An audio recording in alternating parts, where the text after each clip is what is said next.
اعوذ باللہ من الشیطان الرجیم بسم اللہ الرحمن الرحیم۔ محترم سامعین، آج کی ویڈیو میں ہم بات کریں گے کہ حضرت معاذ بن جبل رضی اللہ تعالیٰ عنہ کون تھے۔ وہ اپنے ہم جولیوں میں اپنی تیز فہمی، قوت استدلال، خوش بیانی اور بلند ہمتی کے لحاظ سے ایک منفرد اور ممتاز مقام کے حامل تھے۔ اس کے علاوہ وہ خود ایک حسین و جمیل نوجوان تھے۔ اس کی آنکھیں سرمگی، سر کے بال گھنگریالے اور دانت موتی کی طرح سفید براق تھے۔ وہ دیکھنے والوں کی آنکھوں کے راستے اتر کر ان کے دل میں گھر کر لیتے تھے۔ نوجوان معاذ بن جبل رضی اللہ تعالیٰ عنہ مکی داعی اسلام حضرت مصعب بن عمیر رضی اللہ تعالیٰ عنہ کے ہاتھ پر اسلام قبول کرنے والے اور لیلۃ العقبہ میں اس کے ہاتھوں بڑھ کر نبی کریم صلی اللہ علیہ وسلم کے دست مبارک سے مصافحہ اور آپ کے ہاتھ پر بیعت کی۔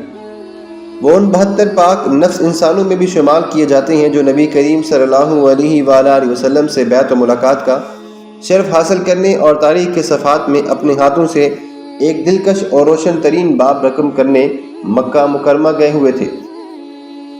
حضرت معاذ بن جبل رضی اللہ تعالیٰ عنہ نے مکہ سے مدینہ واپس پہنچتے ہی اپنے ساتھیوں سے ایک مختصر ٹولی لے کر بتوں کو توڑنے اور ان کو خفیہ یا اعلانیہ طور پر مشرکین کے گھروں سے نکال پھینکنے کے لیے ایک جماعت بنائی، اور ان کم سے نوجوانوں کی اس کارروائی کا اثر یہ ہوا کہ یثرب کا ایک بہت بڑا آدمی عمر بن جموح اسلامی جماعت میں شامل ہو گیا۔ عمر بن جموح کا شمار قبیلہ بنو سلمہ کے سربرآوردہ رئیسوں اور بڑے بڑے سرداروں میں ہوتا تھا۔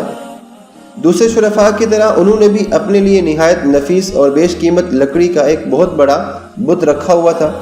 وہ اس کے رکھ رکھاؤ کا بہت زیادہ اہتمام کیا کرتے تھے۔ اس کے اوپر ریشمی کپڑے ڈالتے اور ہر روز صبح کو اسے خوشبو سے معطر بھی کرتے۔ ایک رات ان تمام نوجوانوں نے اس کی بت کو اس کی جگہ سے اٹھایا اور اسے لے جا کر بنو سلمہ کی آبادی کے پیچھے ایک گڑھے میں پھینک دیا، جس میں کافی کوڑا کرکٹ تھا۔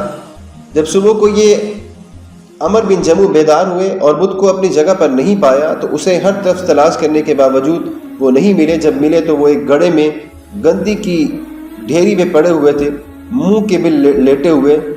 دیکھا تو بولے، تمہارا برا ہو، آج رات ہمارے معبودوں کے ساتھ کس نے یہ زیادتی کر دی ہے؟ پھر اس کو گڑھے سے نکالا، دھویا، صاف کیا اور خوشبو لگا کر یہ کہتے ہوئے دوبارہ اس کی جگہ پر رکھ دیا، منات، اللہ کی قسم، اگر مجھے یہ بات معلوم ہو جائے کہ تمہارے ساتھ یہ حرکت کس نے کی ہے تو میں اسے سخت ترین سزا دوں گا۔ اور رات کو جب یہ دوبارہ سو گئے تو یہی لڑکے دوبارہ اس کے بت کے پاس گئے اور اس کے ساتھ پھر وہی کارروائی کی جو گزشتہ رات انہوں نے پہلے کی تھی۔ صبح کو پھر وہ اسے ڈھونڈنے کے لیے نکلے۔ دوبارہ صبح کو جب وہ دوسرے گھڑے میں پڑے ہوئے ملے تو اس کو نکال کر دوبارہ دھویا، صاف کیا، خوشبو لگائی اور زیادتی کرنے والوں کو دوبارہ سخت دھمکی دی۔ تیسری رات بھی جب یہی معاملہ ہوا تو پھر انہوں نے اس کو گھڑے سے نکالا بت کو اور اس کی جگہ پہ رکھ دیا۔ پھر اپنی تلوار لائے اور اس کو بت کی گردن کے ساتھ لٹکاتے ہوئے اس کو مخاطب کر کے کہا، منات، مجھے تو معلوم نہیں ہو سکا کہ یہ تمہارے ساتھ حرکتیں کون کر رہے ہیں، لیکن تمہارے اندر ذرا بھی خیر ہے تو یہ تلوار تمہارے ساتھ میں لٹکا رہا ہوں، اس سے تم اپنا دفاع خود ہی کر لینا۔ رات کو جب یہ دوبارہ سو گئے تو ان لڑکوں نے اس بت کے ساتھ پھر وہی حرکت دہرائی جو انہوں نے پہلے کر لی تھی۔ انہوں نے اس کی گردن سے تلوار اتار لی، اس کو ایک مردہ کتے کی گردن کے ساتھ باندھا اور ان دونوں کو لے جا کر گڑھے میں پھینک گئے۔ صبح کو یہ پھر بیدار ہوئے تو اس کی تلاشی شروع کی۔ آخرکار وہ ان کو مردہ کتے کے ساتھ بندھے ہوئے غلاظت میں ملوث گھڑے میں اوندھے منہ پڑے ہوئے ملے۔ اس وقت انہوں نے اس کی طرف دیکھ کر کہا، اللہ کی قسم، اگر تم معبود ہوتا تو کتے کے ساتھ بندھا ہوا گڑھے میں پڑا ہوا نہ ملتا۔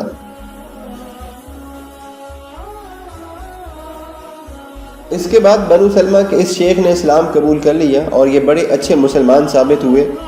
سیرت ابن حشام صفحہ نمبر 221 اور 222، سیرت النبی صلی اللہ علیہ وسلم مؤلف امام ابن کثیر، حلیت الاولیاء بحوالہ حکمران صحابہ رضی اللہ تعالیٰ عنہ الشیخ محمود احمد غضنفر۔ محترم سامعین، جب نبی کریم صلی اللہ علیہ وآلہ وسلم ہجرت کر کے مدینہ تشریف لائے تو حضرت معاذ بن جبل رضی اللہ تعالیٰ عنہ سائے کی طرح ہمیشہ آپ کے ساتھ تھے۔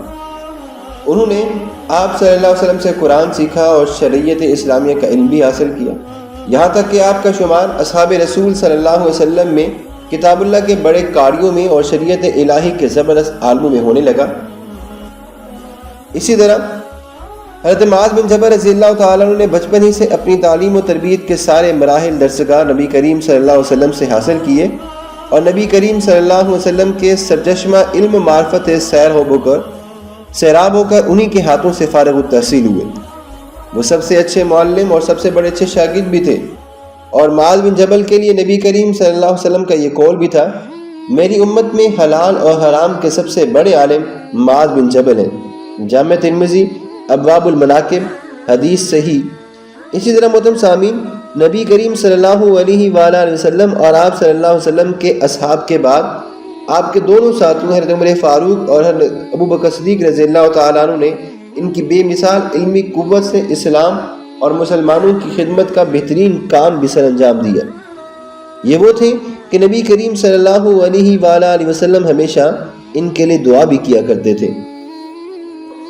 محترم سامعین، جب نبی کریم صلی اللہ علیہ وسلم کی وفات کے بعد حضرت عمر فاروق رضی اللہ تعالیٰ عنہ کا دور خلافت آیا تو حضرت عمر فاروق رضی اللہ تعالیٰ عنہ نے نبی کریم صلی اللہ علیہ وسلم کے اس صاحبزادے، اس ساتھی معاذ بن جبل رضی اللہ تعالیٰ عنہ کو بنی کلام میں ان کے وظائف تقسیم کرنے اور مال غنیمت کی وصول کی ہوئی صدقہ اور زکوٰۃ کی رقمیں فقراء و مساکین میں بانٹنے کے لیے بھیجا۔ وہاں انہوں نے اپنی ذمہ داری نہایت دیانتداری کے ساتھ ادا کی اور گھوڑے کی پیٹھ پر ڈالنے کا ٹاٹ جو گھر سے لے کر نکلے تھے اسی کو اپنے گلے میں لپیٹے ہوئے اپنی اہلیہ کے پاس واپس آ گئے۔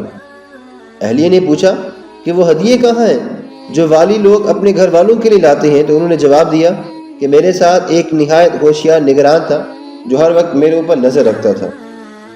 آپ صلی اللہ علیہ وسلم حضرت ابو بکر صدیق رضی اللہ تعالیٰ عنہ کے نزدیک قابل اعتماد اور امین تھے۔ پھر عمر آئے تو انہوں نے بھی آپ کی نگرانی کے لیے نگران مقرر کر دیا۔ بیوی نے حیرت سے پوچھا، پھر انہوں نے اس بات کو حضرت عمر فاروق رضی اللہ تعالیٰ عنہ کی بیویوں سے کہہ کر ان کی شکایت کی۔ جب حضرت عمر فاروق رضی اللہ تعالیٰ عنہ کو معلوم ہوا تو انہوں نے حضرت معاذ بن جبل رضی اللہ تعالیٰ عنہ کو بلایا اور پوچھا کہ کیا میں نے تمہاری نگرانی کے لیے تمہارے ساتھ کوئی نگران بھیجا تھا؟ نہیں تو امیر المومنین، لیکن اس سے بہانہ کرنے کے لیے اس کے سوا کوئی دوسری بات مجھے نہیں سوجھی۔ یہ بات سن کر عمر فاروق رضی اللہ تعالیٰ عنہ ہنس پڑے اور ان کو کچھ دے کر کہا کہ اس کے ذریعے سے ان کو راضی کر لو۔ محترم سامعین، حضرت معاذ بن جبل رضی اللہ تعالیٰ عنہ آخری عمر میں ایک وبائی بیماری میں مبتلا ہو گئے۔ جب آپ کی وفات کا وقت قریب آیا تو انہوں نے اپنے قبلہ رخ کی طرف منہ کر لیا۔ اس وقت ان کے ہونٹوں پر یہ ترانہ چل رہا تھا، میں بصد شوق موت کو خوش آمدید کہتا ہوں۔ یہ ایک ملاقاتی طویل غیر حاضری کے بعد آیا ہے اور ایک محبوب بڑی تمناؤں کے بعد ملا ہے۔ پھر آسمان کی طرف نظر اٹھاتے ہوئے کہا، میرے معبود تو خوب جانتا ہے کہ میں نے دنیا اور اس کی زندگی کو صرف اس لیے نہیں چاہتا کہ اس میں باغات لگاؤں، نہریں جاری کروں، بلکہ اگر اس کو چاہتا تو صرف ایک غرض سے کہ گرمیوں کی دھوپ میں بھوک پیاس کی شدت برداشت کروں، کھٹن حالات کی سختیاں جھیلوں اور ذکر و تعلیم کی مجالس میں علماء کے سامنے زانوئے تلمس طے کروں۔ اے اللہ، تو کسی نفس مومنہ کی طرح میری جان کو اپنی کفالت میں لے لے۔ پھر ان کی مقدس روح دعوت اللہ اور ہجرت فی سبیل اللہ کی حالت میں جسد و خاکی کو چھوڑ کر اپنے رب کے حضور پہنچ گئی۔